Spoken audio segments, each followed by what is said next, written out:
I offer my greeting. Good early morning to our friends in North and South America. Good afternoon to our friends in the UK and in Europe. Good early evening, our friend in Dubai. Good evening to our friends in India, Thailand, Indonesia, Malaysia, Singapore. Good late evening to our friends in Australia. Nice to see your faces. Good to be spending time meditating together.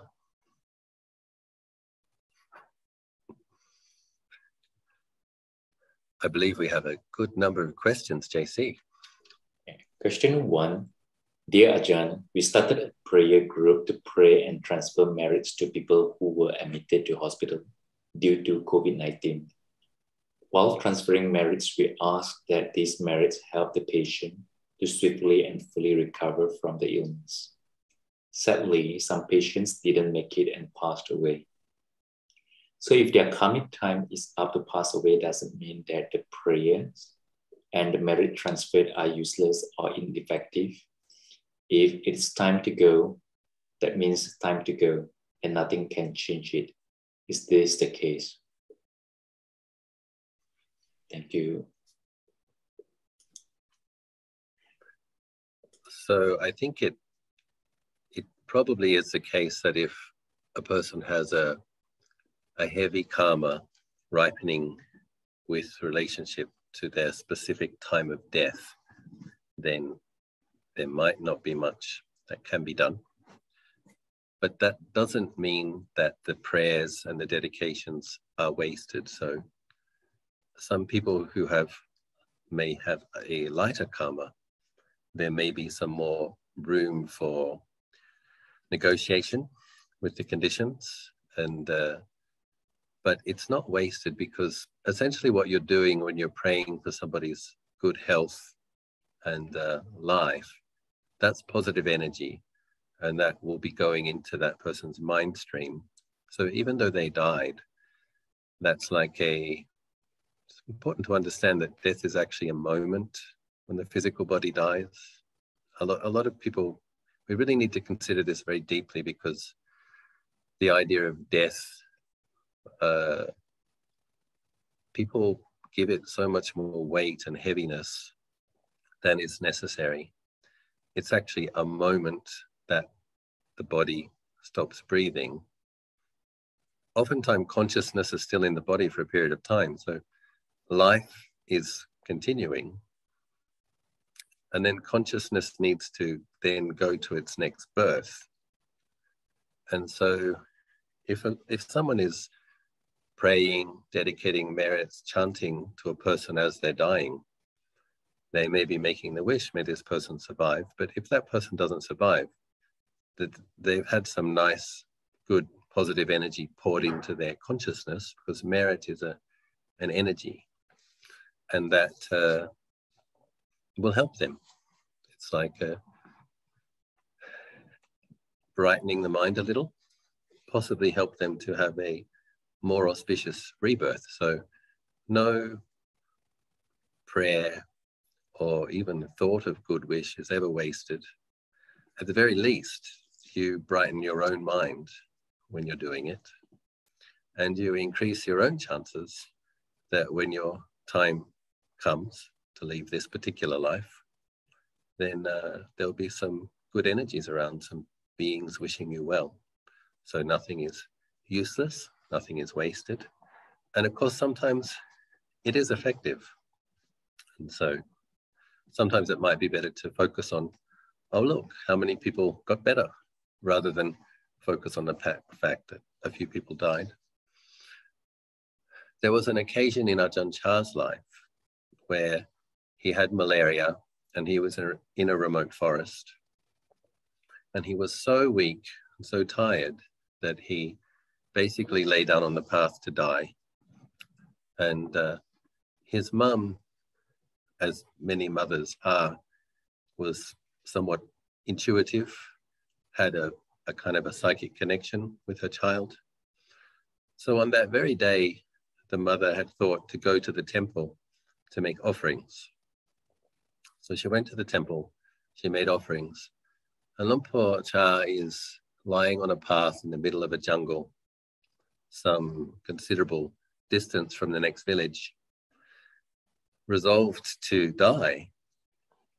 And he suddenly felt a burst of positive energy and enough life force to get up, walk to the village where he received some herbal treatments, and sometime later went back to his village and practiced further, became a great arahant, taught thousands of beings. But he asked his mum when he went back to the village, on such and such a day, did you do anything? And she said, yes. We'd gone to we thought you were dead. I just had this feeling that you were dead. So we went to the temple to make offerings for you for your rebirth, assuming that you were dead. And so there's one clear example where merit really helped. Like Ajahn Chah didn't know. Perhaps he did know. He may have had some kind of vision of his mother doing something for him. And on that occasion, the good karma really helped him. An energetic uplift that gave him the strength to get up and walk and get the herbal medicine. So these things can be effective and can be powerful. Depends on how heavy the karma is. But as I said, in helping beings in that moment of transition, all good intentions are useful, beneficial. So anumodana to these people, praying for the recovery and the health. Or the when I make these kind of prayers, I often make it a little bit more open. May this person get better, may they be healthy, or die peacefully and attain to the most auspicious rebirth. Not making it, for whatever's best for that being in that moment. So. Thank you so much, Ajahn. Ajahn, question 2. Dear Ajahn Achalo, can you tell us a bit about your teacher, Ajahn Anan, and how he has inspired you as your teacher? Thank you. I guess I could give a long version, a medium version, or a short version. The long version will probably go for 5 hours. Short version might be 20 minutes. Medium version will be 22 hours maybe. So I'll give a short-ish version. So I'm grateful. First of all, I'd say I'm grateful to all of my teachers, and I have several. So I did a Goenkaji retreat first, which introduced me to Buddhist meditation, very grateful.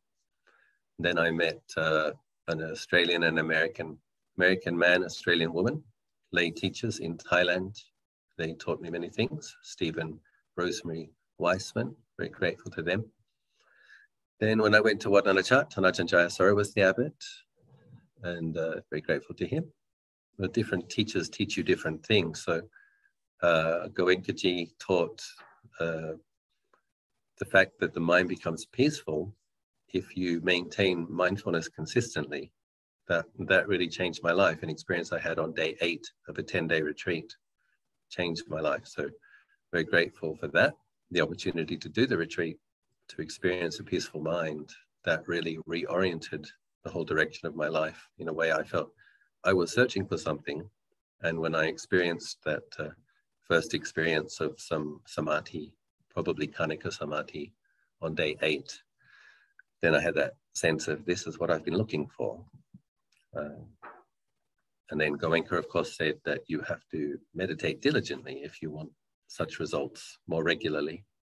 And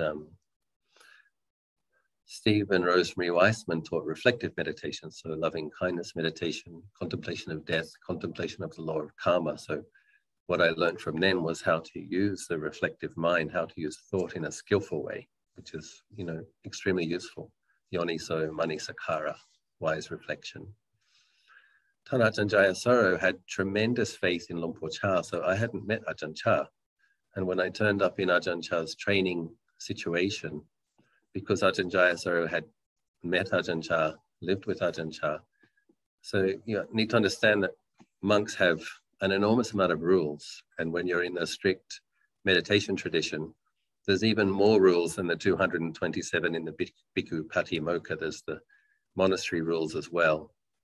So there are so many rules.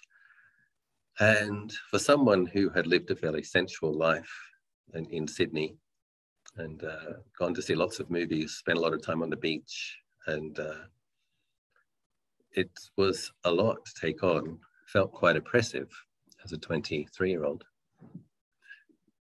But Lumpur Ajahn Jayasaro had this tremendous faith in Ajahn Chah, so he was able to explain just repeatedly that these rules and these ways of doing things came from an enlightened being in this day and age, and to just trust that and be grateful for it, and enormously helpful for Ajahn Jayasaro's faith in Ajahn Chah, because that kind of brought Ajahn Chah to life through his monastic rules and monastic regulations. And of course, Ajahn Jayasaro was at the morning chanting, he was there; at the evening chanting, he was there; at the afternoon sitting, he was there. It's just a sense of teaching by example as well. And then there was Ajahn Pasano, and then later Ajahn Sumedho. And I learned different things from different Mahatera, very grateful. And but Ajahn Anan, I guess my teachers were teaching me conceptual things and methods and explaining how to have faith, but I was quite, I would say, wealthy with suffering.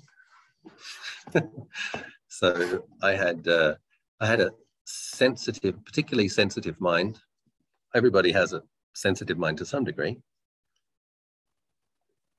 But Ajahn Anan has said about my mind, he says, Achalo, there are people with ordinary sensitive minds, and there are people with sensitive minds, and then there's you. It's kind of a different level of sensitive. We've all got slightly different karma. So that sensitiveness of mind, I would get pretty heavy mind states of despair and painful doubts and depression. And it was a bit of a struggle. So despite having great teachers and a great situation, just my particular karma and having a bit of an artistic temperament as well. And so I knew I needed more help. I kind of needed a spiritual superhero. So I went to the Emerald Buddha, and I made because I'd heard that the Emerald Buddha was a place where you could make auspicious prayers, and that the devas associated with Buddhism would try to fulfill your prayers if they were wholesome. So I went to the Emerald Buddha and I made a kind of a vow or a request. I basically said, Emerald Buddha, I've been a bhikkhu for 1 year. Now, at that time it was 7 months. I'm interested to be a bhikkhu for the remainder of my life. However, I'm going to need help. So if there is a great master in this country with whom I have a strong karmic connection, who can help me, please may I meet him. So a few days later, I went into a jungle area on the border of Burma, Dao Dam, Samnak Song Dao Dam, the place where Ajahn Siripanyu is currently the abbot. And this place is on the border of Burma in a national park. There's not even a village. And a few weeks later, to my tremendous good fortune, Ajahn Anan came into that area with 5 other bhikkhus and spent, I believe, 6 days. So it was the only time that he went there. And in those days, 24 years ago, Ajahn Anan was in his early 40s. So he still was climbing up the mountain and sleeping in a blocked umbrella, kind of an umbrella tent, and still doing some those traditional forest monk practices. And I had the opportunity to ask him some questions. So The first thing that impressed me about Ajahn Achalo was a sense of his understanding of context. I said to him, I felt so much, I didn't have any doubt in Lord Buddha. I didn't have doubt in the meditation methods. What I had doubt in was whether or not I had enough merit to remain as a monk, and whether or not I could patiently endure with the suffering that leads to the end of suffering. The suffering that you have to endure with when you keep precepts and meditate a lot, and you can't let out your kilesa in cause sensuality or irritation, aversion. You have to patiently endure with a lot of things as a monk. As a lay people, you probably have more, most lay people probably have more, what's the word? Outlets for venting steam and passions. So we live in a tight container, and which is good. But Ajahn Anan was able to see and able to say, Ajahn Achalo, it's like this. When we meditate more and we keep precepts, the mind becomes more sensitive, and it becomes sensitive to dukkha, the characteristic of suffering. Mind was, from a young age, my mind was sensitive to suffering. That's what led me to want to meditate, led me to Thailand, led me to Buddhist practice. And then what I found, which many people may find, is that you practice and your sensitivity to dukkha gets even sharper. So it's it's not like the dukkha goes away straight away. It's like there's even more dukkha. Now there seems to be even more suffering. And so Ajahn Anan explained, is that it's as if the house is on fire and you're in that house and you're on fire as well. And he said, actually, it's a correct perception. Nothing's going wrong. So that was enormously helpful to hear at that time, because of all of the things someone could have said, yeah, maybe you have mental illness, maybe this is depression, or you might need to see a therapist, or maybe you need medication, or maybe you don't have enough merit. Of all of the things somebody might have said when a young man said, I feel terrible despair, sometimes I want to kill myself, I don't know if I can endure this. But Ajahn Anan didn't say that. Ajahn Anan said, you're having a correct perception. You're experiencing exactly what you should be experiencing. What you need to do is just keep going and patiently endure. And he said, through this act of patiently enduring, that's what's going to make mindfulness stronger. When mindfulness is stronger, you will have, at the moment, the house is on fire and you're in the house. But when mindfulness gets stronger, the mind will be able to separate from the perception of suffering. It will know suffering without suffering. But in order to be able to do that, you have to patiently endure with this experience without letting up, and just be patient and just trust and have faith. And then I asked him, do you think I have enough merit to continue as a monk? And he looked at me and he says, Achalo, you have merits. And so for someone who was experiencing a lot of doubt, that was obviously enormously helpful. This great master looked me in the eyes compassionately and said, yeah, you do have merit, and you just need to keep going and patiently enduring with this, because a lot of people don't quite get this. I think a lot of people think Buddhist practice is about being happy. And we need to understand that Lord Buddha explains that peacefulness is the highest happiness. It's not that you're going to experience a constant state of happy, happy, happy, happy. That's not how it is. What will develop is more contentment, more serenity, more well-being as you know suffering. And as you know suffering with more and more clarity and more, as you develop the skills of meditation, you learn to know suffering and rest in your refuge of mindful awareness. So the characteristic of suffering doesn't go away, but you develop that which knows suffering and an ability to abide in that peacefully with well-being and contentment and wisdom. So that's a process, but obviously enormously helpful that Ajahn mirrored that back to me and gave me his vote of confidence, and then invited me to practice in his monastery. So when I was practicing in his monastery, I soon became aware that Ajahn had mind reading abilities,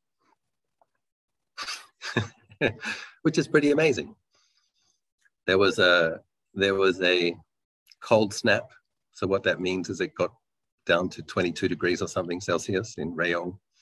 For Thai people, if it gets less than 23 or 24, they literally turn blue and their skin cracks because they're used to 35, 36, 38. So they really feel the cold. And so my skin now has cracked because it got down to 12 where I am. And we're also used to about more than 30 here. So Ajahn Anan was handing out baby oil for the monks to rub on their skin. And I don't know why, but I don't like greasy feelings since childhood. Like, for example, I don't use a bar of soap because I really don't like greasy feeling, the bar of soap greasy feeling. I use liquid soap. It's a weird thing. We all have these little quirky things, right? Okay. My quirky thing is I don't like greasy feelings. And so Ajahn Anan's walking to me with his baby oil, and I just thought, I don't like greasy baby oil. He stopped, he turned around, he went back into his office. I felt terrible. I was like, oh my God, there's an enlightened being coming to give you a gift, and all you can think is, I don't like baby oil. The next day, Ajahn came to me and he said, Achalo, he called me to his seat. Achalo, come here. And I went there, I knelt down, and he handed me a bottle of moisturizer with a vitamin E and aloe vera. And there was only one of those bottles. And he did not say, Achalo, you shouldn't be so fussy. You should be content with baby oil. He just said, Achalo, come here. Here's the moisturizer. So one has to notice these things. There were also some interesting meditation experiences. Unfortunately, my monk's rules don't allow me to mention those in detail. But there were some meditation experiences, and then he actually asked me, how was your practice last night, Achalo? And so I was aware that my teacher was helping my mind to experience certain things. And so, yeah, I became aware that this monk had very developed spiritual qualities, a lot of kindness. And I guess he wasn't so much older. He was very much somewhere between big brother, father figure, and in a way very mother-like towards me. I used to tell people, Ajahn Anan's so sweet, Ajahn Anan's so kind, because he used to answer most of my questions. And people would look at me and they're like, no, he's not. Ajahn Anan's quite fierce. Ajahn Anan's quite aloof. I'm like, no, he's not. He's so kind. He's so sweet. And they're like, no. I said, he answers your questions, but no, most other people don't even dare ask, because I always wanted to know about devas and past lives and how to read minds and all these things. And when I think about it now, when I remember in hindsight, I would ask Ajahn these questions, and I remember seeing him kind of like take a bit of a breath and then look at me and then answer the question. It's like, people were saying, yeah, normally he would say, this isn't the moment, or don't ask me that now, or, practice a lot and you'll know for yourself. And he did tell me, he told me that he was giving me special encouragement because he could see that in the future, I would be an abbot, I would be a famous Ajahn, and I would have many disciples. So he told me that when I was 2 punces, that's 23 years ago. And of course, the time came where Ajahn decided not to be as friendly and not to be as sweet, and not give as much encouragement, and that was really painful.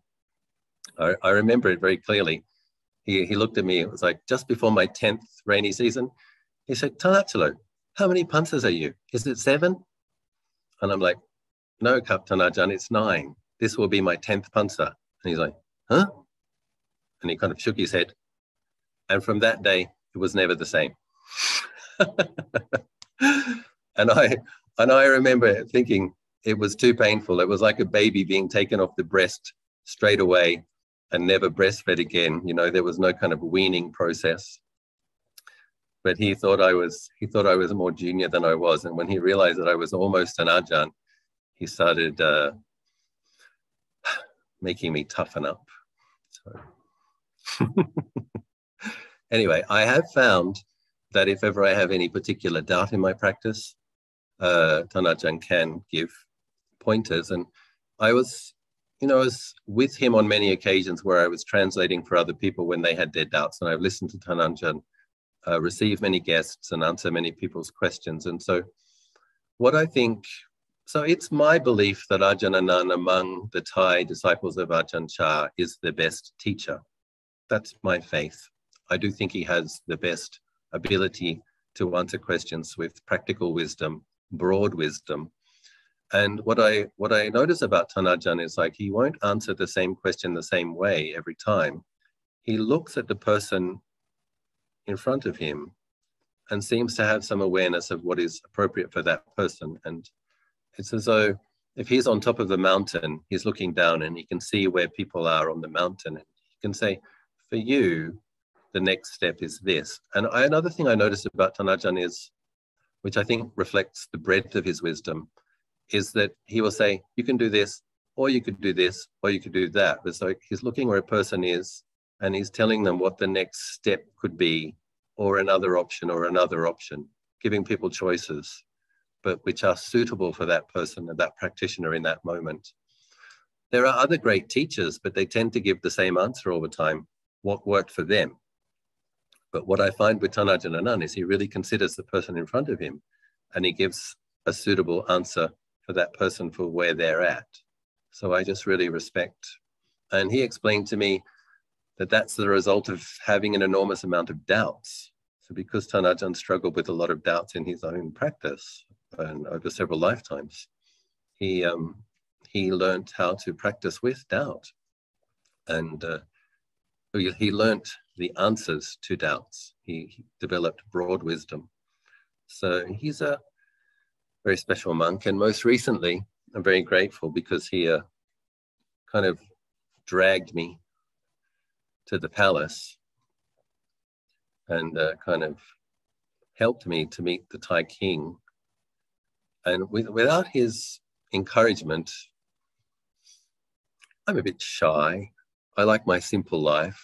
I'm not, wouldn't normally be queuing up to visit palaces, you know, unless it's an old palace without a king. I do like museums, but you know, he really helped me with the challenge I had with my visa, and helping me to meet with the Thai king, and then the Thai king invited me to come and offer some Dharma sharing, and then that resulted in my attaining Thai citizenship. So I'm very grateful for that, among many other things. So that's the short version. Also, it's very nice now I'm in a place in my monk's life where I'm happy to say that I've been able to help my Ajahn also. So sometimes I meet wealthy people, and I've encouraged those wealthy people who wanted to make merit. I've encouraged those wealthy people to help Ajahn Achalo and his projects. And a good number of people. That probably has something to do with my generosity barami, my dana barami. I've been generous in past lives, apparently. So some wealthy people sometimes turn up, being willing to make offerings. And I not infrequently send them in the direction of my Ajahn, who is making a very big chedi and who recently bought land in front of his monastery. And he needs some medicines, which are a little bit expensive. So in recent years, I've been able to repay some of my debt of gratitude by supporting Ajahn Achalo and his projects. So that's a very nice, mutually beneficial, symbiotic relationship. He did tell me that he has been my father in India, in Tibet, and my big brother in Thailand in past lives. So sometimes when you feel these deep connections and this strong faith and love, there are some other karmic causes. So my good fortune to meet Ajahn, because I believe this is his last life. And I'm glad that I got some encouragement from him before he abides in the Nibbana element without remainder. So, that was the short version. Next question, JC. Thank you, Phra Ajahn. Then question 3. Dear Ajahn, I had an experience recently. I was sleeping and heard disturbing hostile noise in the middle of the night. I am very aware that I was sleeping at a point when I heard the disturbing hostile sound getting closer distinctly. The fear built up as the sound got closer, but I was still sleeping and could not do anything. The mind was fully aware that the body was sleeping. There was a lot of fear too as the sound got closer. Then the mind started chanting the great compassion mantra, and immediately the fear disappeared. Just the chanting remained, and then the mind slowly drifted into sleep. No, body was already sleeping. When I woke up, I felt that the experience was not a dream, but had actually happened because it is very vivid. I felt that the chanting was as powerful as during the day. I had been chanting great compassion mantra, and it sprang up when the mind was exalted with sudden great fear. Does Ajahn have any comments about this experience? Thank you.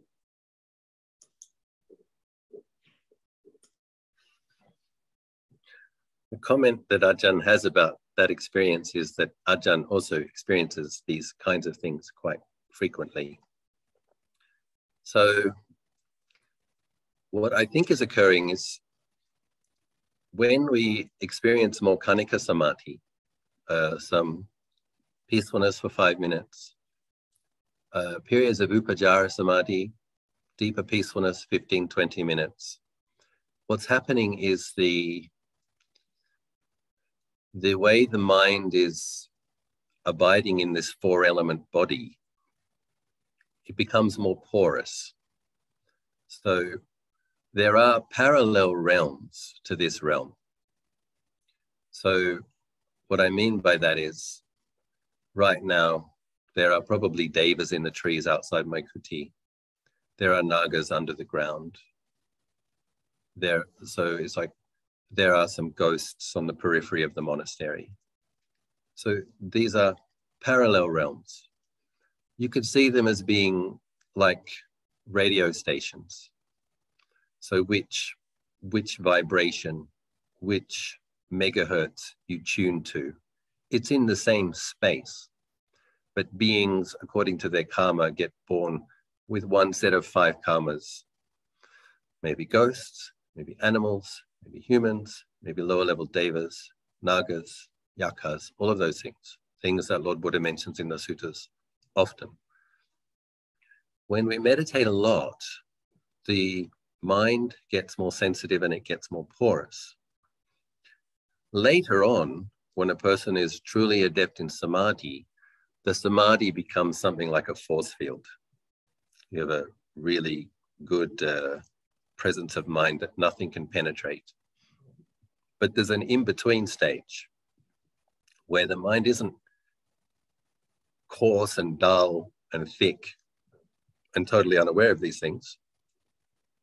It's become more sensitive and more porous, so that at times it will perceive something. So this person is also, so there's different layers of consciousness, which ordinarily you wouldn't have the sensitivity to know. So I have had the experience many times where I've noticed the body falling asleep and even can hear snoring, like my dear father, Ajahn Achalo, snores.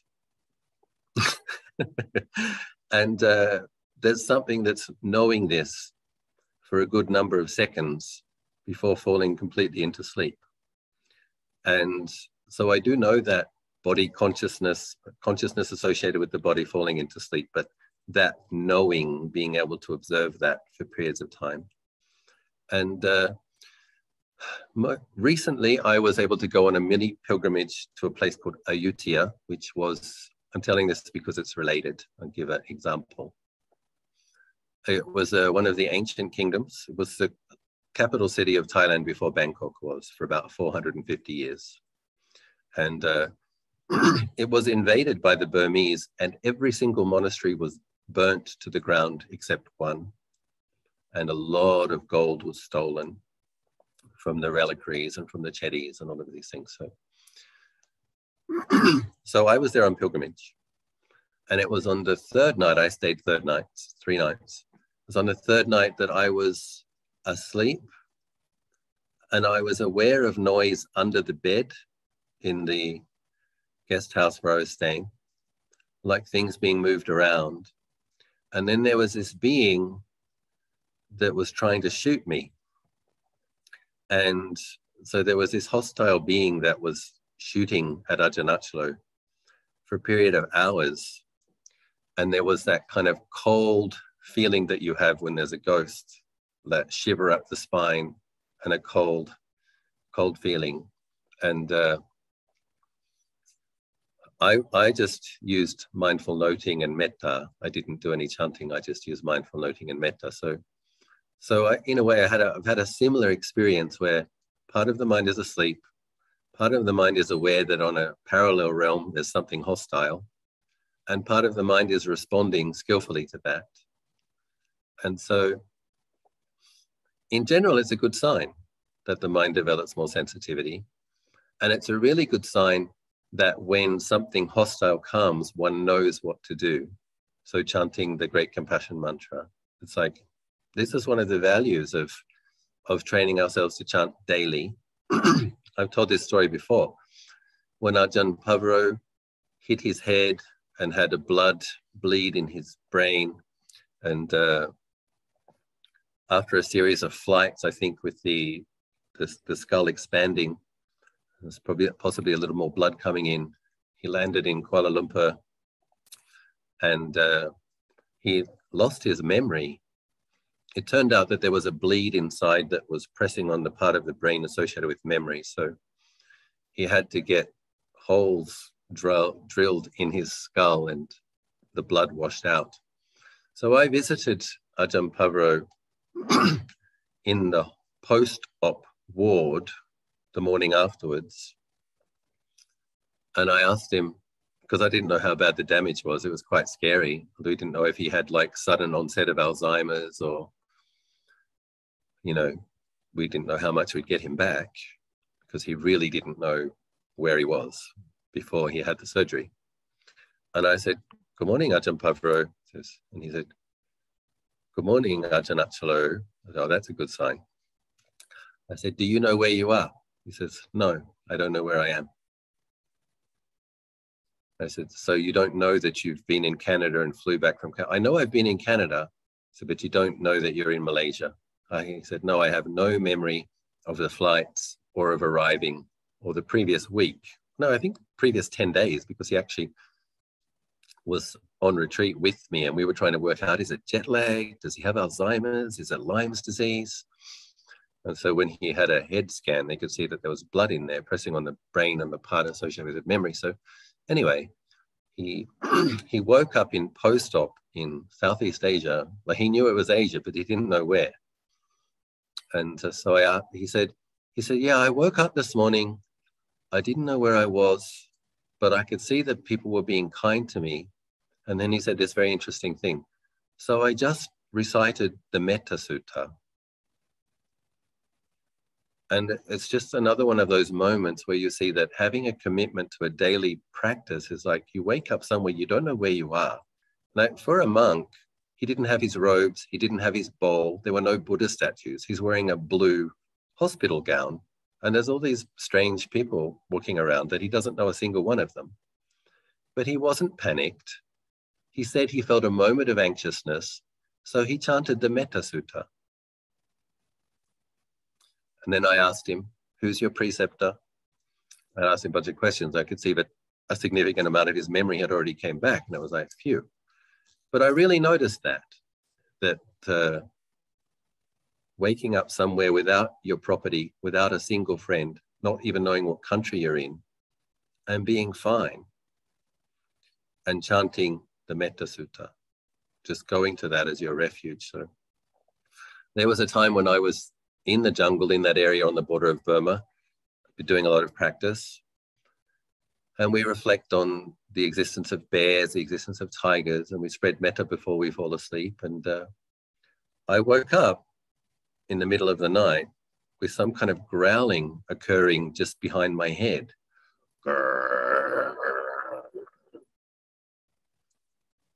And I'm like, may I be well? May I, breathing out, may all beings be well. Breathing in, may I be happy. Breathing out, may all beings be happy. And whatever it was, it just went away. To this day, I don't know what it was. But something was growling at my head in the middle of the jungle. I wasn't going to quickly look around and flash my flashlight in its face to check what it was, you know. So anyway, yes, it's nothing to worry about. And the mind does get more sensitive. There are parallel realms. Some people's minds are more likely to become aware of these things. Others aren't.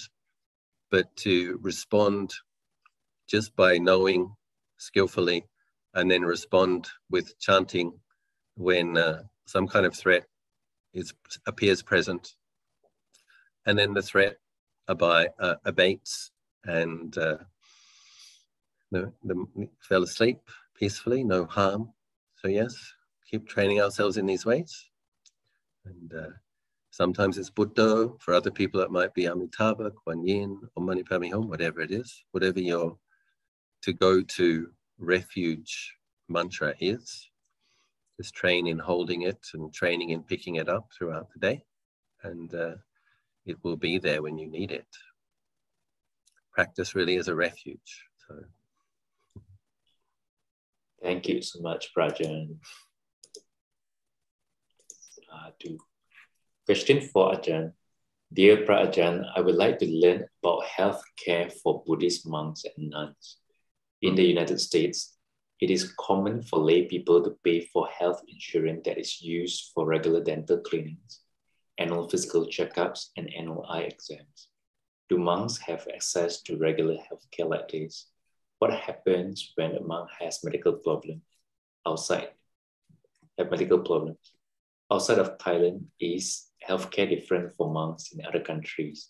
Example, Australia, England, Canada. Thank you. Yeah, so as far as I'm aware, in countries like the UK, Canada, and Australia, monks are covered by the national healthcare services. So even as a foreign monk, if you've been given a visa when you go to the UK, you will be covered by the NHS and the National Health Scheme. And in Canada and Australia, it's a kind of a reciprocal thing. I think everybody in Australia pays 2 cents in every dollar, and then everybody in Australia has access to free healthcare. So, and in Thailand, in America, it's more difficult, and they have to work out who fulfills the requirements to get the Medicaid and who gets the Medi-Cal in California, and who actually needs private healthcare insurance. So in California, it's more difficult. And in Thailand, most hospitals will have a charity that people can donate to take care of monks. And so for the first few years, you will have to use the Thai healthcare system.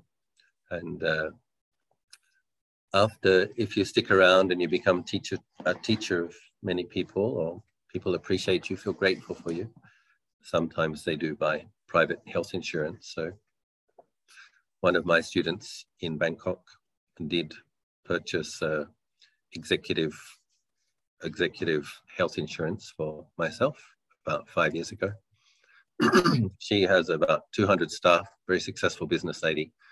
And she just decided one day, she has 3 or 4 healthcare insurances. And she thought, well, I love my dear Ajahn. Shouldn't I take care of his health the same way that I take care of mine? And so she just informed me one day that she had purchased executive healthcare for me. And a couple of weeks later, I ended up needing hernia surgery. So that was timely. And sometimes these things happen. So yeah, I would assume that the big Ajahns that have been around for decades, who help a lot of people, probably have students who have offered them private health insurance. And other people have to use what's available. But a couple of years ago, one monk here, Canadian monk, he came back. He was helping to put out a fire in the morning, and he fell over because all of these bamboo leaves land on the ground, and the ground looks flat, but it's not flat. And he stood in the dark at 5 in the morning on a pile of bamboo leaves and slipped, and subsequently rolled down a cliff about 10 meters and broke 3 bones.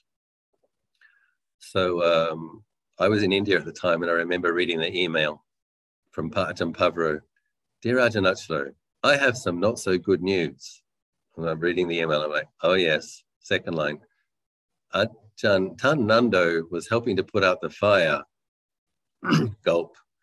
Tan Nando slipped and fell down the cliff. Gulp. And I'm waiting for the next line. Nando's dead, or Nando broke his neck. I'm like, oh God, what's he going to say? The next line says, Nando broke his bones in 3 places, but he's still alive. I quickly wrote back, did he break his neck? No, he didn't break his neck.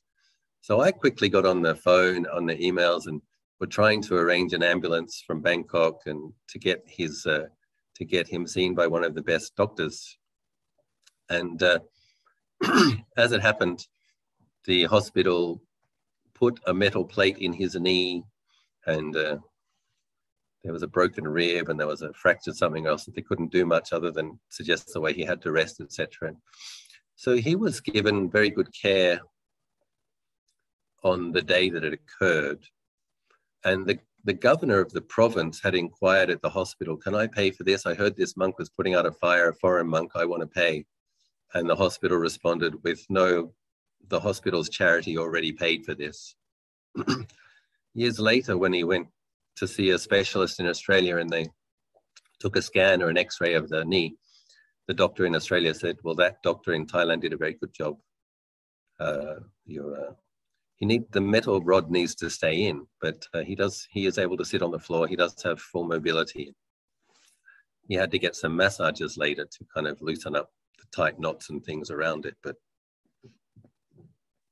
in general, I think if a monk or a nun is a good monk or good nun,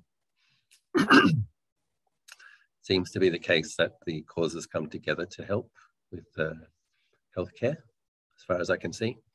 And there is a Sangha hospital in Bangkok, and there is a hospice for monks in Korat. So, you know, it's not the best, but it is kind of good enough care, and yeah. It's all relative. Extremely good compared to, you know, Uttar Pradesh or Bihar. Question 5, Dear Ajahn, the further I develop in the practice, the more my mind seems to incline towards the path of a Bodhisattva and liberate all beings. Mm-hmm. Should I ignore this and still seek for at least stream entry in this life? Or is there a way I can more fully set my intention on making loads of merits for all beings in many lives, with metta and gratitude?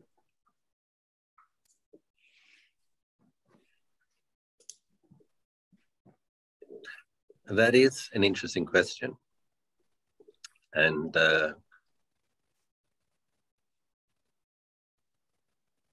I've said this in previous talks, like any of us who meet Buddhist practice and undertake and engage in Buddhist practice sincerely have practiced Buddhism before. And it's probably the case that in one life you're born in a place where there's Theravada is strong, and then in another life you're born in a place where the Mahayana is strong. Even in the history of Thailand, recent history of Thailand, there was like centuries where Thailand was a Mahayana country. Indonesia, which is mostly Muslim now, was a very strong Buddhist country, Mahayana Buddhist country. A couple of centuries after the Buddha's Mahaparinibbana in northern India, most of northern India was Buddhist, but there was different kingdoms, there was many different kingdoms. Some were Mahayana, some were Vajrayana, some were Theravada. And so in the course of our samsaric history, we've been Theravadan monks, or we've been Theravadan practitioners sometimes, Mahayana practitioners sometimes. And in those lives, when you've been a Mahayana practitioner, you have probably taken the Bodhisattva vow as part of your morning chanting or evening chanting every day. So you end up putting in a lot of imprints and a deep kind of powerful aspiration. And so I've attended His Holiness the Dalai Lama's teachings very often, and one of the things His Holiness trains people to do is to develop a sense of universal responsibility, of feeling that one should repay, because every being has been one's mother, one should repay one's debt to one's mother sentient beings, and to develop a sense of feeling responsible for the liberation of all beings. So that's a very powerful practice to do. And in the lives where we have been Mahayana practitioners, we have probably all done that. And so it's not uncommon as people practice and begin to experience peacefulness and then feel grateful to the Buddha and grateful to the peace that they experience. And that they naturally want other people to feel that too. How much you decide to help other beings is an individual choice. And I say often to people, it's good if you can get clarity about it, because it will help you to focus. If you're really clear that you want the fast path to liberation, then it's good to knuckle down and try to set the clear intention to attain for stream entry as quickly as possible, while the Bodhisattva is here, while the teachings of the lineage of Luang Por Man and Ajahn Chah are here. You know, if that's what you want, knuckle down and have that intention. Even if you don't become a stream enterer this lifetime, you will have brought that result closer. It's coming closer than it would have otherwise. But other people just find that they can't make the decision yet. They feel kind of torn. And I think that's because of practicing in both lineages. And so Ajahn Anan says, you just keep practicing. And there's a certain point. So what happens is when your spiritual powers or your paramis get to a certain level where you start to have vipassana jnana, genuine insight knowledges, after that, it's either stream entry or the Bodhisattva bhumis. And in a way, they're both paths. It's like you have stream entry into the fast path to arahantship, where you can't possibly have more than a seventh life, or the mind will go into the Bodhisattva paths where you will be having millions of lives. And it just becomes clear to the practitioner at that point, no, I really want Nibbana as quickly as possible, or I must strive for the benefit of all beings. I have no choice. If a being has that altruistic intention, it will feel like there isn't a choice. And so I think one can trust that. If it really just feels like you can't aspire for your individual liberation as quickly as possible, you really feel that you should benefit more beings, that's okay. But the important thing to realize then is that if you're choosing the Bodhisattva path, or if you're choosing a path of building parami, you actually have to practice even more and even harder than the people that want the fast path to arahantship. Being a Bodhisattva practitioner doesn't mean like, oh, I have millions more lives. There's no hurry. That attitude will land you in hell. Sorry to say it, because samsara is a dangerous place where terrible things happen often. And if you don't have powerful spiritual faculties and a deep spiritual practice, when something really, really painful or horrible happens to you, you will fall into anger. You will want to take revenge. You will become dejected or depressed. If you're being tortured to death, if your family business is bankrupted by some greedy psychopath, you might get full of rage. You might want revenge. This is normal, but it's not the attitude of a bodhisattva. So we need to understand that the samsara is dangerous and it will throw terrible challenges, excruciating pain at you. It will. And if, you know, Mara, the lord of Kilesa, greed, hatred, and delusion, he doesn't like people who aspire to realize Nibbana. And he has a special quality of hatred for bodhisattvas. So the more you aspire to help more beings, the more you will get his attention. So he doesn't want one being to be liberated. So if you start vowing to liberate all beings, he's got your number.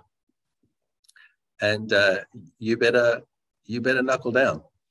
You need to keep your precepts more strictly. You need to meditate more. You need to chant more. So it's just be mindful of the gravity of the situation, because there's long, long periods in samsara where there aren't Buddhas in their dispensations. And the likelihood of making some mistakes and ending up in the lower realms, you know, you want to be doing so much practice and have such steadfast commitment to your virtue that even if there aren't Buddhas and Arahants and Bodhisattvas around, that you will be virtuous. You need to have such a strong inclination towards that. So whatever your aspiration, wholesome aspiration, I wholeheartedly rejoice, and I wish that you be entirely successful.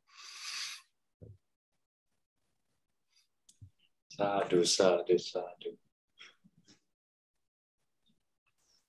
I thought I'd answer the spiritual questions first rather than start with small talk, and I thought I might do some small talk afterwards, if that's okay. You want to hear Ajahn Achalo's small talk? If you have other things to go to, you can go. So, anyway, on my recent pilgrimage, one of the things I like to do, I think maybe it has something to do with being part of an ancient tradition, is that I have some interest, sympathy, appreciation of other ancient traditions, particularly handicrafts and crafts. And so when I went to Chiang Mai earlier in the year, I was checking out some Celadon ceramics. It's a kind of a ceramic glaze that was developed in ancient China. I think one of the emperors wanted the ceramic artist to create something that looked like jade. And so I was looking at the beautiful Celadon, and there's a nice bluish color and a nice greenish color, and they make the glaze with a wood ash from, I think, 2 different types of trees, plus soil from the top of the rice fields and silica, and you get this lovely serene green color. So I'll show you, show and tell. I'm showing you parts of my ceramic collection, just because, you know, we all have hobbies. So this one, I don't know if you can see the dragon in it.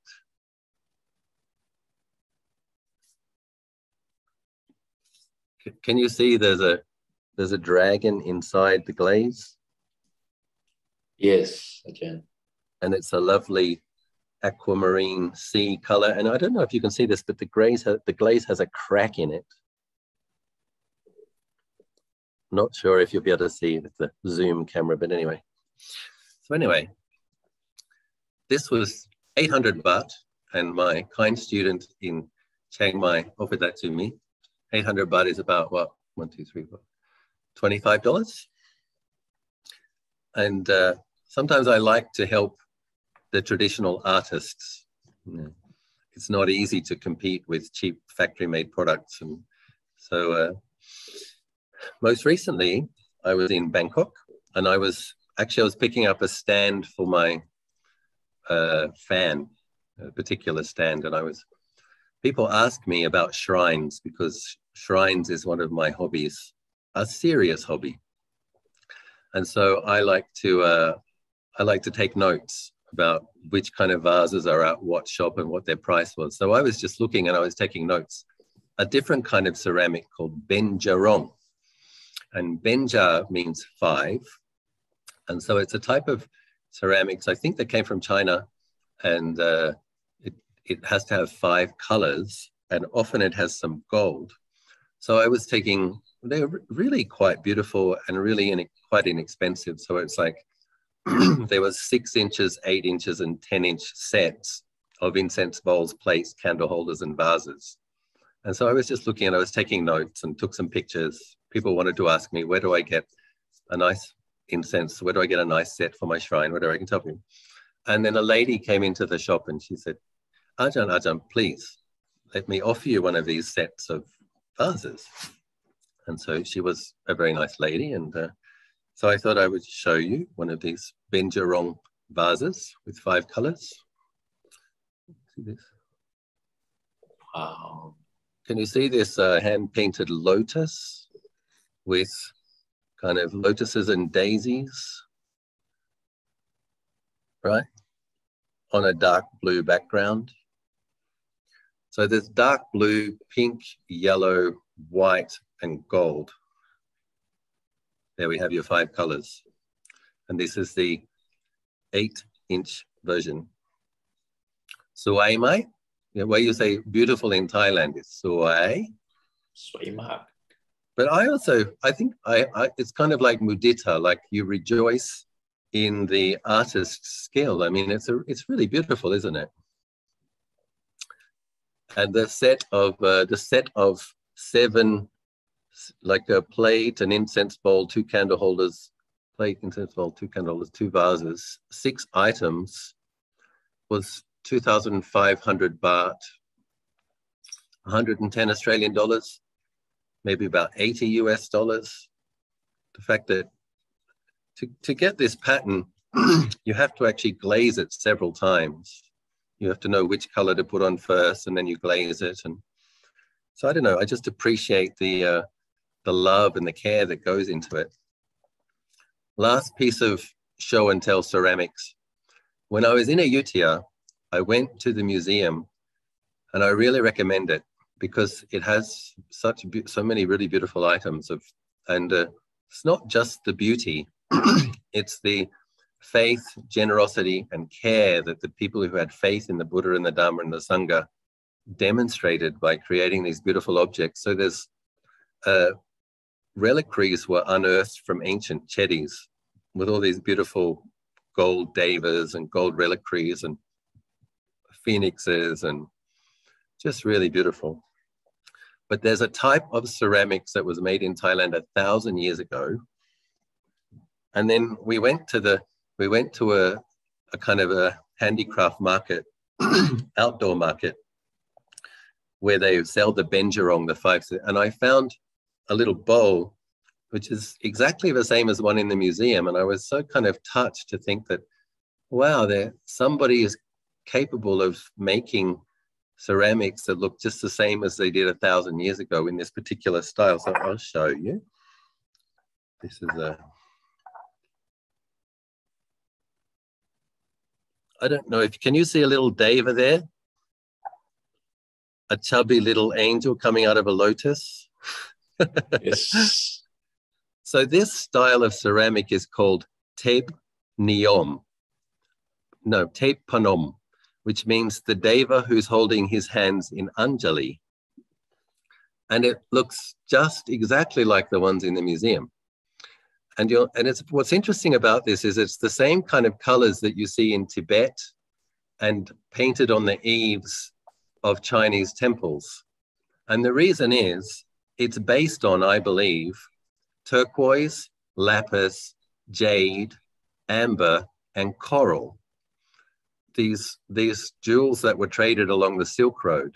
And I think to most Western taste, this kind of color combination is a bit garish, right?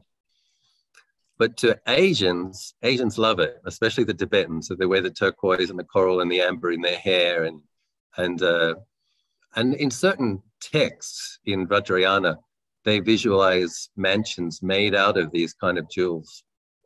Anyway, so I just thought I'd show you. Isn't it nice that someone in Thailand is making this type of ceramic that they used to make in Sukhothai 1,000 years ago? Someone is still making them. And Joyce gave me this mother of pearl lotus last year. So I place the mother of pearl lotus in the angel. And if ever anybody, maybe somebody needs help visualizing illuminated by merit lotus in Tushita heaven, if they want to be born there, these kind of things can be helpful, So that's the small talk, show and tell part over. I hope you appreciated it as much as I did. Phra Ajahn, I think I would like to have say a few words because we're going to meet you only in 2022. Oh.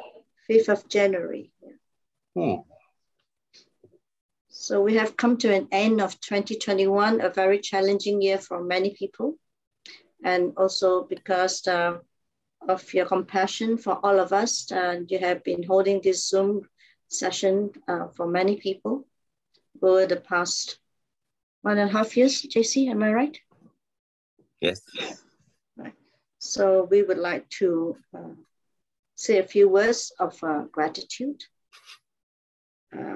for your precious time, and also for you watching over us when we are faced with many challenges by answering the Q&A questions that many people has taken the time also to write to us to thank Phra Ajahn for the time that you have given us and to help us get by these very challenging times. So we also like to wish you, Phra Ajahn, good year ahead with good health, a long life, so that you can continue to give us Dharma talks and to guide us in our practice in 2022 and many, many more years to come. And I also like to hear on behalf of JC and myself to also thank the Zoomers and the people who attend these sessions. Somehow created an opportunity for me and JC to have the opportunity to do Dharma work as well. Because without you, there won't be any Zoom session as well. And, in that sense. So Phra Ajahn, we really are very grateful and we really wish you well. And may you have peaceful and may you reach the other shore as quickly as possible in this lifetime. Thank you. Thank you. Of course, it's mutually beneficial. I find it uplifting to give Dharma encouragement. I've also had my wings clipped significantly, and nearly 2 years that I haven't been outside of this country. And so being able to reach out and benefit people in other countries is also enjoyable to me. I appreciate your sincere interest, and let's continue to study, practice, and grow together in Buddha Dhamma. And JC and I would like to also wish all the participants and whoever are here tonight and all the students of Ajahn and the disciple of Ajahn a very good year ahead with less challenges. Let's aspire that. Good night. I wish you all a wonderful year ahead with less challenges. Most of all, that you grow from your challenges. Thank you. Thank you, JC. Thank you, Joyce. Good night. Thank you, JC. Thank you, Joyce.